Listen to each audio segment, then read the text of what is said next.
Episode 1 introduction to forwards, जहां से हुई शुरुआत।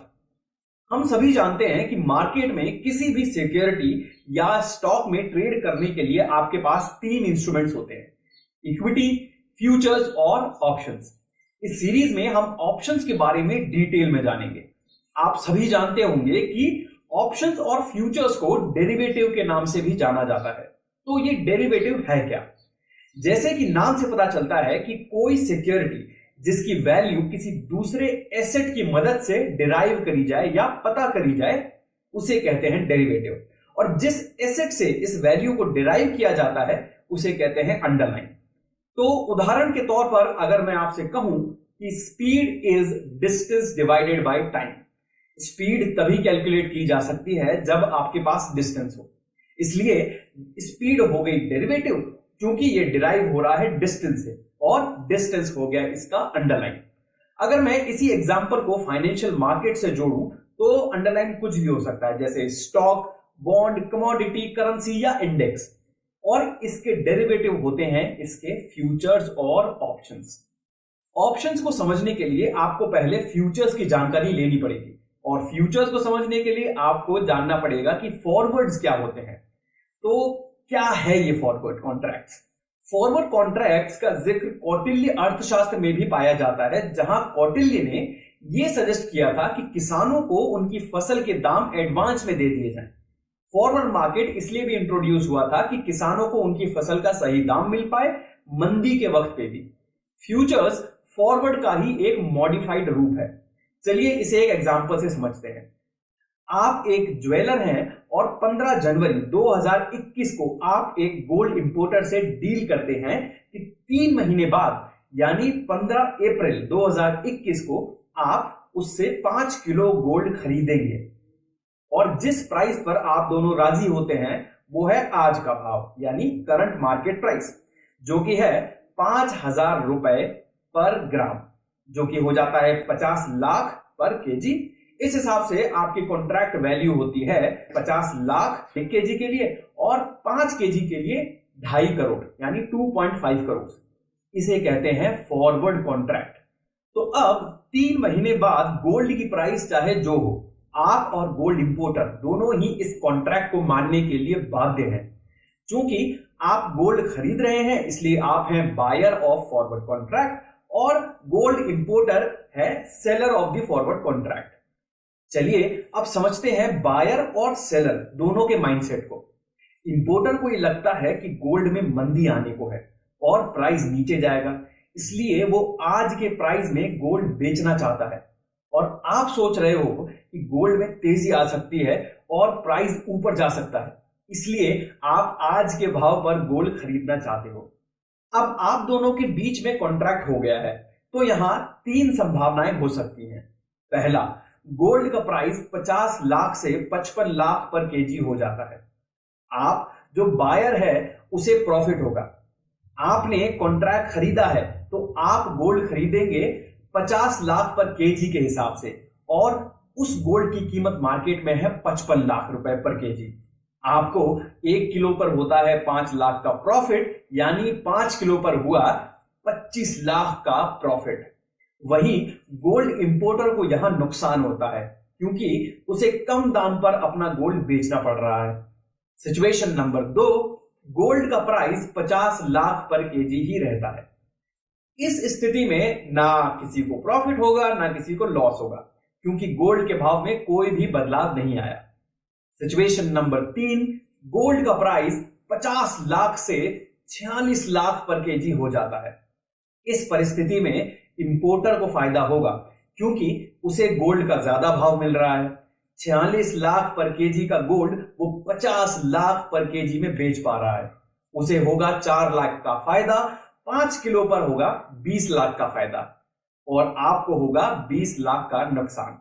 चलिए अब हम समझ चुके हैं कि बायर और सेलर को प्रॉफिट या लॉस कब होता है। अब देखते हैं कि इस फॉरवर्ड कॉन्ट्रैक्ट में रिस्क क्या क्या इन्वॉल्व है। Number 1, liquidity risk. अगर आप कुछ खरीदना चाहते हो तो आपको चाहिए कोई जो उसे बेच रहा हो, वो भी आपकी मनपसंद प्राइस पर। ऐसा भी हो सकता है कि आपको कोई सेलर ही ना मिले और आपकी डील ना हो, इसे कहते हैं liquidity risk. Number 2, default risk. हो सकता है कि जिसने डील में लॉस किया हो वो पेमेंट करने से मना कर दे। Number 3, regulatory risk. लोग बहुत से स्कैम कर सकते हैं अगर कोई रेगुलेटरी बॉडी नहीं है तो। Number 4, rigidity risk. अब मान लीजिए कि आप किसी ट्रेड में हैं और आप अपना व्यू बदलना चाहते हैं, बायर की बजाय आप सेलर बनना चाहते हैं। अब यहां कोई फ्लेक्सिबिलिटी नहीं है, इसे कहते हैं रिजिडिटी रिस्क। इन रिस्क के कारण हमें कुछ ऐसा चाहिए था जो कि फ्लेक्सिबल हो, रेगुलेटेड हो और जिस सिस्टम पर आप भरोसा कर सकते हो। कुछ ऐसा जो फॉरवर्ड्स की खूबियों को रखते हुए इसकी खामियों को हटा दे। इसलिए फ्यूचर्स का आविष्कार हुआ। इसे इस तरह से सोचिए, अगर हम आज की कार्स को पुरानी कार्स से कंपेयर करते हैं तो आज की कार्स हमें एक्स्ट्रा प्रोटेक्शन देती है, साथ ही साथ एक जगह से दूसरी जगह ले जाने की सुविधा भी देती है जो कि पुरानी कारों में भी थी। तो अब आप समझ गए कि फ्यूचर्स हैं forwards with some extra features. तो देखते हैं उन एक्स्ट्रा फीचर्स को एक बार और डिटेल में। नंबर 1, कहां है मेरी काउंटर पार्टी। ये बहुत ही कठिन है कि आपके एग्जैक्ट ऑपोजिट व्यू वाला कोई पर्सन आपको मिले। यहां एनएससी बहुत बड़ा रोल प्ले करती है बिड्स और ऑफर को कलेक्ट करके उनको आपस में मैच कराने का। और एनएससी ये भी देखती है कि यहां सब कुछ ठीक ठाक से तो चल रहा है ना।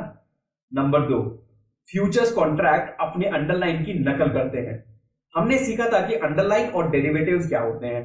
तो फ्यूचर एक डेरिवेटिव है जो अपने अंडरलाइन को फॉलो करता है। हमारे एग्जाम्पल में गोल्ड अंडरलाइन है और फ्यूचर प्राइस है डेरिवेटिव। तो अगर गोल्ड का प्राइस ऊपर जाता है तो फ्यूचर्स का प्राइस भी ऊपर जाता है। वैसे ही अगर अंडरलाइन नीचे जाता है तो फ्यूचर्स का प्राइस भी नीचे जाता है। Number 3, standard contract. हमारे दिए गए एग्जाम्पल में जो ट्रेड हुआ वो 5 केजी गोल्ड के लिए हुआ, और अगर हम राजी होते तो शायद वो 3 या 6 किलो के लिए भी हो सकता था। फ्यूचर्स में कॉन्ट्रैक्ट साइज को स्टैंडर्ड कर दिया गया, जिसे लॉट साइज भी कहा जाता है। Number 4, ease of trading. Futures में मैं अपने कॉन्ट्रैक्ट को आसानी से किसी और से ट्रेड कर सकता हूं, और यहां एक्सचेंज हमारे ट्रांजैक्शन को रेगुलेट भी करती है। Number 5, regulated. सेबी यानी security exchange board of India Bharat की रेगुलेटरी बॉडी है जो ये देखती है कि सब कुछ ठीक ठाक से चल रहा है या नहीं। Number 6, time bound. एक्सपायरी होने की वजह से फ्यूचर्स कॉन्ट्रैक्ट टाइम बाउंड होते हैं, अर्थात एक समय अवधि के बाद उनकी कोई कीमत नहीं होती, जैसे 3 महीने हमारे एग्जाम्पल में। नंबर 7, कैश सेटल्ड या रोकड़ा। ज्यादातर फ्यूचर्स कॉन्ट्रैक्ट कैश सेटल्ड होते हैं, यानी आपको केवल अपना प्रॉफिट या लॉस जितना भी है कैश में मिल जाता है। हमें फिजिकल एसेट को इधर से उधर शिफ्ट करने की कोई जरूरत नहीं है। परंतु सेबी के नए आदेशानुसार स्टॉक की फिजिकल डिलीवरी की जाती है एक्सपायरी पर। ज्यादा जानकारी के लिए आप इस वीडियो को देख सकते हैं। चलिए हमारे गोल्ड एग्जाम्पल को एक बार फिर से देखा जाए, पर इस बार फ्यूचर्स का चश्मा पहनकर। Contract value. हमारे एग्जाम्पल में कॉन्ट्रैक्ट वैल्यू थी 5 केजी इंटू 50 lakhs पर केजी, जो कि थी 2.5 करोड़। ये थी contract value. Lot size 5 KG था लॉट साइज। एक्सपायरी, तो एक्सपायरी वो दिन है जिसके बाद कॉन्ट्रैक्ट की कोई अहमियत नहीं रहती। हमारे एग्जाम्पल में एक्सपायरी थी 15 अप्रैल 2021। मार्जिन, हमारे एग्जाम्पल में किसी तरह का पैसा डील के शुरुआत में नहीं देना पड़ा था, पर फ्यूचर्स में ट्रेड करते वक्त आपको कुछ पैसा शुरू में एक्सचेंज में जमा कराना पड़ता है, जो कि आपके लॉस को कवर करने के लिए लिया जाता है। इसे मार्जिन मनी कहते हैं। यह कॉन्ट्रैक्ट वैल्यू और स्टॉक कितना मूव कर सकता है उस पर निर्भर करता है। चलिए अब जो भी हमने सीखा है उसे स्टॉक मार्केट से रिलेट करते हैं और देखते हैं कि ये सब वैल्यूज आप सेंसिबल ऑप्शन ट्रेडिंग प्लेटफॉर्म पर कहां देख सकते हैं। तो आपको जाना है केवल web.sensible.com पर, जिसका लिंक डिस्क्रिप्शन में दिया गया है। वहां पर जाकर आपको चूज करना है ऑप्शन चेन, और यहां पर आपको अपनी सिक्योरिटी को टाइप करना है। आसानी के लिए मैं अभी SBI का एग्जांपल ले रहा हूं। उसके बाद आपको क्लिक करना है इस इन्फो बॉक्स पर। तो जैसे ही आप इन्फो बॉक्स पे क्लिक करते हैं, एक ये इंफॉर्मेशन कार्ड आपके सामने आ जाता है। तो अगर मैं हमारे गोल्ड एग्जाम्पल को यहां से रिलेट करूं, तो हमारे एग्जाम्पल में गोल्ड था अंडरलाइन, वैसे ही यहां पर जो एसबीआई का स्टॉक है वो है अंडरलाइन, और वहीं जो इसका फ्यूचर्स प्राइस है उसे आप यहां पर देख सकते हैं। और साथ ही साथ आप देख सकते हैं इसका लॉट साइज और इसकी एक्सपायरी। बाकी के वैल्यूज को आप अभी इग्नोर कर सकते हैं, इसे हम आने वाले वीडियोस में और डिटेल में डिस्कस करेंगे। तो यहां पर आपको आइडिया लग गया होगा कि कहां पर जाकर आपको अंडरलाइन एसेट को देखना है, फ्यूचर वैल्यू को देखना है, लॉट साइज को देखना है या फिर एक्सपायरी को देखना है। तो चलिए आखिर में देखते हैं इस वीडियो के कुछ की टेक अवेज। पहला, फ्यूचर्स कॉन्ट्रैक्ट होता है दो पार्टीज के बीच में किसी भी एसेट को खरीदने या बेचने के लिए एक स्पेसिफिक प्राइस पर किसी फ्यूचर डेट के लिए। दूसरा, फ्यूचर्स फॉरवर्ड कॉन्ट्रैक्ट्स का एक मॉडिफाइड फॉर्म है। तीसरा, अगर आपको लगता है कि प्राइस ऊपर जाएगा तो आप फ्यूचर्स को खरीदते हैं। चौथा, अगर आपको लगता है कि प्राइस नीचे जाएगा तो आप फ्यूचर्स को बेचते हैं। तो दोस्तों, वीडियो खत्म करने से पहले मैं आपसे एक सवाल पूछता हूं, और हां, अगर उस सवाल का सही जवाब दिया तो आपका नाम मैं अगले वीडियो में फीचर करूंगा। तो सवाल यह है कि ऑप्शंस के क्षेत्र में काम करने के लिए किन्हीं दो व्यक्तियों को नोबेल पुरस्कार से सम्मानित किया गया था। वो दो व्यक्ति कौन थे और उन्होंने किस फॉर्मूले की खोज की थी? आप अपने आंसर्स मुझे कमेंट सेक्शन में बता सकते हैं। तो दोस्तों, ये था आज का हमारा एपिसोड। अगले एपिसोड में हम जानेंगे कि ऑप्शंस को क्यों इंट्रोड्यूस किया गया और कॉल ऑप्शंस क्या होता है, इसकी प्रॉपर्टीज क्या होती हैं और इसमें प्रॉफिट और लॉस किन सिनेरियोज में बनता है।